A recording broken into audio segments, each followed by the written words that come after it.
पालघरच्या वाहतूक समस्येला अखेर तोडगा निघणार आहे। छत्रपती शिवाजी महाराज चौकापासून जिल्हाधिकारी कार्यालयाकडे जाणाऱ्या रस्त्याचे रुंदीकरण आणि मजबूतीकरण तातडीने हाती घेण्यात येणार आहे।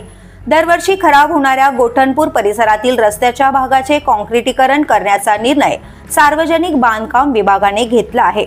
यामुळे या मार्गावरील वाहतूक कोंडी कमी होईल आणि वाहन चालकांची गैरसोय दूर होणार आहे। डहाणू पारनाका ते सफाळी वरई दरम्यानच्या मुख्य राज्यमार्गाच्या रुंदीकरण आणि मजबूतीकरणासाठी 184 कोटी रुपयांचा निधी मंजूर झाला आहे। मात्र प्रत्यक्षात काम सुरू न झाल्याने रस्त्यावर अनेक ठिकाणी खड्ड्यांनी थैमान घातलंय। त्यातच छत्रपती शिवाजी महाराज चौक ते जिल्हाधिकारी कार्यालय या मार्गाची अवस्था अतिशय बिकट झाली। शाळा, महाविद्यालय, शासकीय कार्यालय तसेच औद्योगिक वसाहतीत ये-जा करणाऱ्या नागरिकांना याचा मोठा त्रास सहन करावा लागतोय। या रस्त्याचे महत्त्व लक्षात घेऊन सार्वजनिक बांधकाम विभागाने चौपदरीकरण आणि काँक्रिटीकरणाचे काम हायब्रिड ॲन्युटी अंतर्गत सुरू करण्याचा निश्चय केलाय।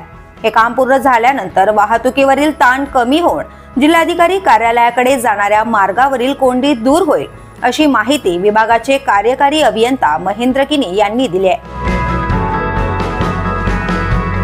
The police news bureau, Palghar.